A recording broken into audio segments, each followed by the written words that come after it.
The Pacific Ocean at dawn, calm, beautiful. The kind of beauty that makes you forget men are dying out here. The water stretches endlessly, catching the first rays of morning light, glittering like scattered diamonds. But beneath that peaceful surface, something terrible is moving closer. 8,000 Japanese soldiers, packed onto troop transports, steaming toward an Allied position that cannot possibly hold against them. The defenders on that beach have rifles, maybe some artillery. They have courage, but courage doesn't stop 8,000 men from overwhelming your position, taking your ground, and changing the entire course of a campaign. And that morning, the only thing standing between those soldiers and the shoreline was a handful of B-25 Mitchell bombers, ordinary young men, mechanics' sons and farmers' boys, men who'd never imagined they'd be asked to do the impossible. But on this day, in these desperate hours, they would become the thin line between survival and catastrophe. If those transports reached the shore, if those soldiers hit the beach, the war in this region would end differently. And the men in these cockpits knew it. This is the story of impossible odds, of a race against time where every second mattered and every decision carried the weight of thousands of lives.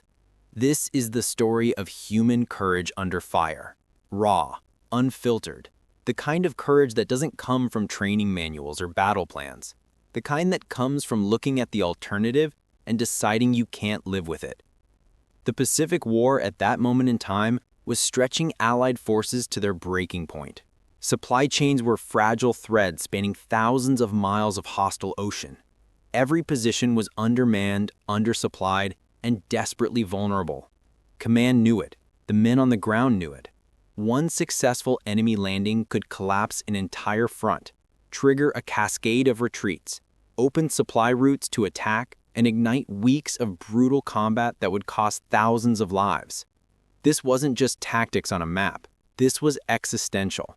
Every beach mattered. Every position was worth defending to the last man, because losing it meant losing everything that came after.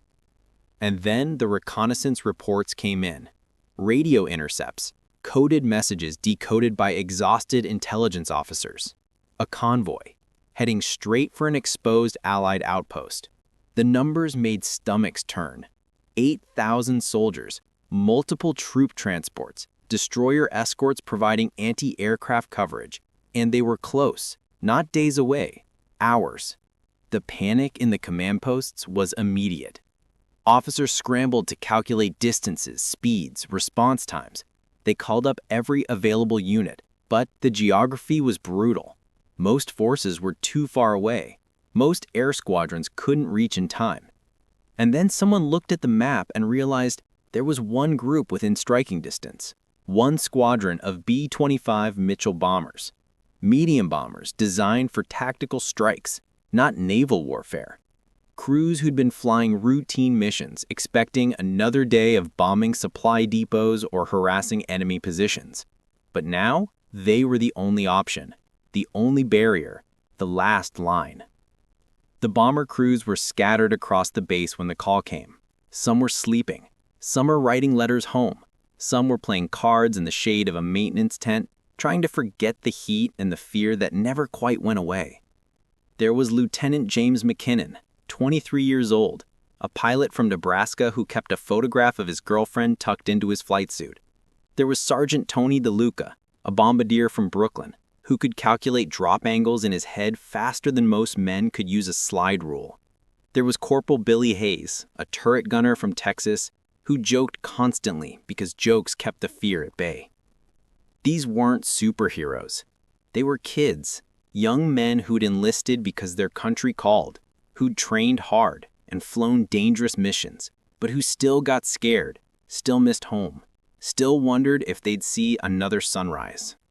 And then they were summoned to the briefing room. The room fell silent the moment the intelligence officer began speaking. He didn't waste time. A convoy had been spotted. 8,000 enemy soldiers heading for an Allied position that couldn't possibly defend against a landing of that size. The window to stop them was closing. Hours, maybe less. If those troops reached the beach, if they established a foothold, the entire regional campaign would unravel. The officer's voice was steady, but his eyes betrayed the weight of what he was saying. He looked at the assembled crews and said it plainly. You're the only ones who can stop this. You're the only ones close enough. If you don't break that convoy, those men will land and everything we fought for here will be lost. Silence. The kind of silence that presses against your ears. Men stared at the map, at the lines representing ships, at the calculations showing how little time remained. Some clenched their jaws, some scribbled notes with shaking hands, some just sat there, absorbing the impossible reality. They were being asked to attack a heavily defended naval convoy with medium bombers, to fly into a storm of anti-aircraft fire, to stop thousands of soldiers with a few dozen bombs. The odds were staggering. The danger was obvious. And yet no one stood up and refused. No one walked out. Because they understood what was at stake.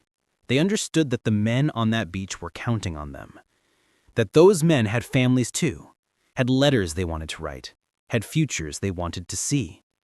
And the only thing standing between them and annihilation was this room full of scared young airmen who'd just been handed the most important mission of their lives.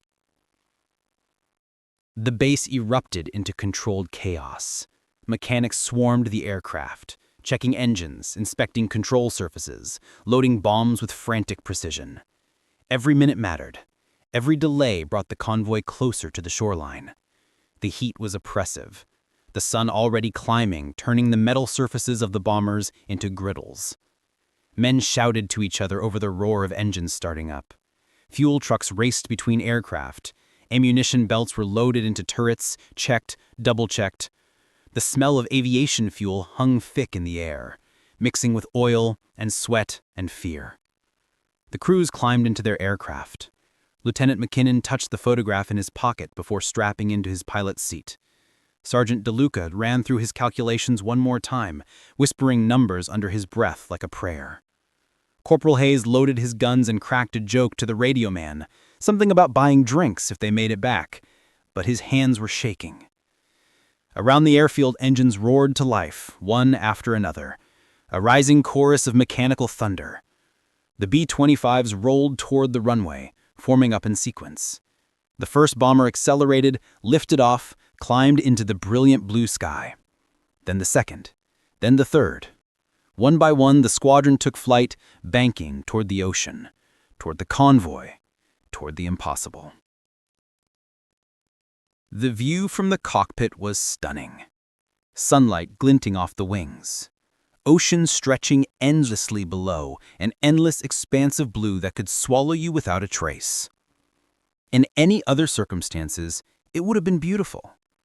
But these men knew what lay ahead. They knew that convoy was out there, steaming closer with every passing minute.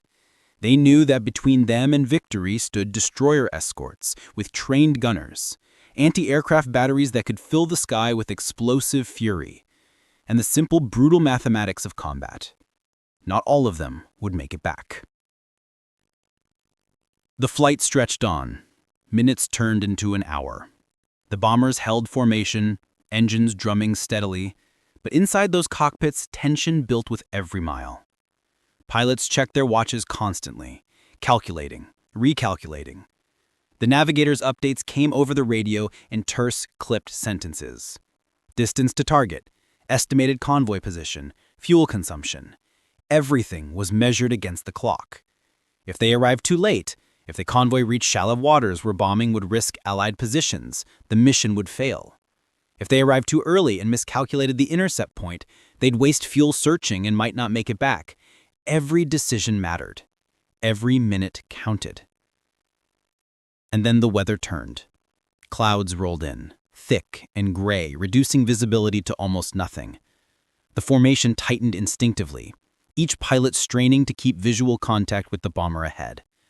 Turbulence hit, violent and sudden, throwing the aircraft around like toys. McKinnon fought the controls, muscles straining, sweat dripping into his eyes. The co-pilot called out altitude readings, warning when they dropped too low.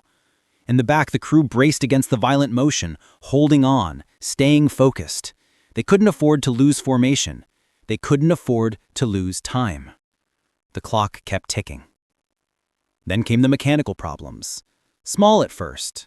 An oil pressure gauge fluctuating, an engine running hot, a radio crackling with static.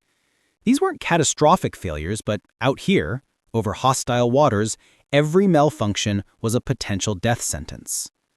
The crew chief monitored the gauges, making adjustments, nursing the engines along. The bombardier checked and rechecked his equipment, making sure nothing had shaken loose in the turbulence. The gunners test-fired their weapons, feeling the vibration through the fuselage, knowing they'd need every bullet when the fighting started. These men were exhausted already, and the battle hadn't even begun. But they pushed through. Because stopping wasn't an option. Turning back wasn't an option. The convoy was out there, and it had to be stopped. Inside those cramped cockpits and gun positions, fear was a constant companion. McKinnon thought about his girlfriend waiting back home, about the wedding they'd planned for after the war, about whether he'd ever see her again. DeLuca thought about his mother in Brooklyn, about the way she'd cried when he enlisted, about the promise he'd made to come home. Hayes thought about his buddies from training, the ones who hadn't made it back from previous missions, the empty bunks and silent spaces. Fear is honest, it's human, and every man in that squadron was afraid. But fear didn't make them turn back. Fear didn't make them hesitate, because courage isn't the absence of fear. Courage is being absolutely terrified and doing what needs to be done anyway. It's looking at impossible odds and deciding that the people counting on you matter more than your own survival. That's what these men carried with them. Not fearlessness, courage. And then the clouds broke. For a moment, the ocean below was clearly visible, sparkling in the sunlight. And there, like a scar across the blue, was the convoy. Rows of troop transports, dark shapes cutting through the water, columns of smoke rising from their stacks, destroyer escorts flanking the formation, bristling with guns. And on the decks of those transports, packed like sardines, 8,000 soldiers. Men who'd been told they were going to take an Allied position, who'd been promised victory, who had no idea that death was approaching from the sky. The sight hit the bomber crews like a physical blow. The sheer scale of it, the numbers, the realization that they were about to attack a force that could obliterate them if they made a single mistake. But there was no time for doubt. The squadron commander's voice crackled over the radio. Target confirmed, beginning attack run, descend to bombing altitude. The bombers nosed down, engines roaring louder as they picked up speed. And then the anti-aircraft fire started. Suddenly, the sky was full of black puffs of smoke, explosions that shook the aircraft, shrapnel that whistled past the fuselage. The noise was overwhelming, a constant hammering roar that drowned out everything else. Tracers arced up from the destroyers, brilliant streaks of light that looked almost beautiful until you remembered each one was trying to kill you. The formation scattered, each pilot taking evasive action, diving and banking, trying to be unpredictable while still maintaining enough control to line up for the attack. McKinnon's hands were locked on the controls, knuckles white. The co-pilot was shouting altitude and speed. DeLuca was in the bombardier position, eyes locked on the bomb site, calculating, adjusting, trying to block out the chaos around him. The aircraft shuddered as flak burst nearby, shrapnel pinging off the metal skin. A hole appeared in the wing. Suddenly, jaggedly, air screaming through it. McKinnon didn't flinch. He held the course. Because DeLuca needed stability to make the drop. Because if they pulled away now, the mission failed. 30 seconds. 20. 10. Bombs away. The aircraft lurched upward as the weight dropped free, 4 heavy bombs tumbling toward the lead transport. McKinnon pulled hard on the stick, banking away, climbing, desperate to get out of the kill zone. Behind them, the bombs hit. The first transport erupted in flames, a massive explosion that sent debris spiraling into the sky. Men on the deck were thrown overboard, some already dead, some screaming, all of them helpless. The transport began to list, water pouring into the shattered hull. Hundreds of soldiers would never reach the beach. But there were thousands more, and the convoy wasn't stopping. The other bombers pressed their attacks. One by one, they dove through the curtain of anti-aircraft fire, lined up their targets, dropped their payloads. Another transport exploded. A destroyer took a direct hit, flames pouring from its superstructure. but the cost was mounting. One B-25 took a direct hit from flak, the engine disintegrating in a spray of metal and fire. The pilot fought to keep it level, managed to pull away from the convoy, but the aircraft was dying, trailing smoke and losing altitude. The crew bailed out, parachutes blossoming against the blue sky, drifting down toward the ocean where rescue was uncertain at best. Another bomber's tail was shredded by gunfire, the rear gunner killed instantly, the control surfaces barely responding. The pilot wrestled it around, somehow kept it flying, but everyone knew he'd be lucky to make it halfway home. The radio was chaos. Voices shouting, calling out targets, warning of incoming fire, checking on damaged aircraft. McKinnon circled back, lining up for another run. His hands ached from gripping the controls. His vision was narrowing from adrenaline and fear. But the convoy was still moving, still heading toward that beach. And until it was stopped, he had to keep attacking. DeLuca had more bombs. Hayes was firing his turret guns at the destroyers, long, desperate bursts that probably weren't hitting much but at least felt like fighting back. The whole crew was running on pure determination now, past exhaustion, past fear, into that strange place where nothing matters except completing the mission. They dove again. This time a destroyer focused its fire on them, tracers converging like a deadly spiderweb. The aircraft shook violently as shells burst all around. McKinnon jinked left, then right, then dove steeper, trying to throw off their aim. DeLuca was shouting, "Target locked, 10 seconds," and McKinnon held the dive even though every instinct screamed to pull up, to get away from the fire. 5 seconds. 3. Bombs away! The aircraft shuddered, pulled up hard, and McKinnon banked so violently that the crew was pressed against their seats. Behind them, another transport was burning. But something was wrong. The engine. The starboard engine was running rough, temperature climbing, oil pressure dropping. The crew chief was shouting warnings. They'd taken damage somewhere in that last run, something they hadn't noticed in the chaos. McKinnon throttled back, trying to nurse the engine, but it was failing. The propeller started to windmill uselessly. He feathered it, shut it down before it caught fire, and suddenly they were flying on one engine, slower, more vulnerable, but still flying. Around them the battle raged. The remaining bombers pressed the attack with desperate courage. They flew lower than they should have, closer than was safe, because accuracy mattered more than survival. They dropped their bombs and circled back, even when they should have fled. They kept fighting because the alternative was unthinkable. And slowly, impossibly, the convoy began to break. A third transport was sinking, bow rising as the stern went under. A fourth was dead in the water, burning from end to end. The destroyer escorts were turning away, abandoning the transports to save themselves. The formation that had been so tight, so threatening, was fragmenting into individual ships trying desperately to survive. The squadron commander made the call. Break off, return to base. They'd done it. Against impossible odds, outgunned and outnumbered, they'd broken the convoy. 8,000 soldiers would not reach that beach. Some were already dead, some were in the water. The rest were aboard ships that would never complete their mission. The Allied position was safe. The campaign would continue. The thin line had held. But the cost. The flight back was silent. Engines droned steadily. But there was no chatter on the radio. No jokes, no relief. They were counting the missing, the empty spaces in the formation, the bombers that should have been there and weren't. McKinnon nursed his damaged aircraft home, coaxing every bit of performance from the remaining engine, praying it wouldn't fail. Other aircraft were just as badly damaged. Hydraulic systems shot out, fuel tanks leaking, control surfaces barely responding. Some of the men were wounded, trying to treat injuries with shaking hands and inadequate supplies. They flew home in pain, in grief, in exhaustion so profound it felt like drowning. The base appeared on the horizon. Never had it looked so beautiful. The runway stretched out, solid and safe and real. One by one, the bombers landed, some smoothly, some rough, bouncing, nearly losing control. One came in with no landing gear, belly landing in a shower of sparks and screaming metal, but the crew walked away. McKinnon touched down, felt the wheels grip the runway, and let out a breath he hadn't realized he was holding. They'd made it. Not all of them, but enough.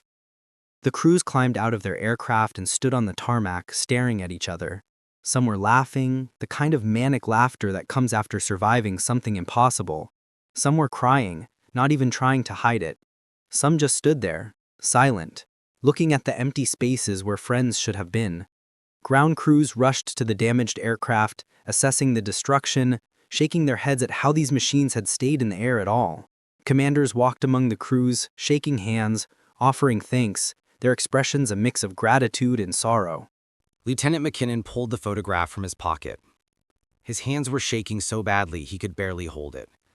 But she was still there, smiling at him, waiting for him. He'd made it. He'd get to see her again. Sergeant DeLuca sat down right there on the tarmac, head in his hands, breathing deeply, trying to process what they'd just done. Corporal Hayes looked at the empty gun position where his friend should have been, and for the first time in his life, he couldn't think of a single joke to tell. That morning, the Pacific Ocean had been beautiful, and it had hidden a disaster. 8,000 soldiers who would have overwhelmed an Allied position, changed the course of a campaign, cost thousands of lives. But a handful of young men and a handful of bombers had stopped them. Not because they were fearless, not because they didn't understand the danger, but because courage demanded it. Because the people on that beach deserved a chance to survive. Because when everything is on the line, and you're the last barrier between catastrophe and hope, you don't turn back. You fly into the fire. You face impossible odds. You do what needs to be done. These men weren't heroes when they woke up that morning. They were just kids, tired and scared and far from home. But when the moment came, when everything depended on them, they rose to meet it. They flew through hell. They fought past fear. They paid a terrible price. And they saved thousands of lives. That's courage. That's sacrifice. That's what it means to stand on the last line and refuse to break. The ocean at dawn was beautiful, but it was these men, ordinary and extraordinary at the same time, who made sure it stayed that way.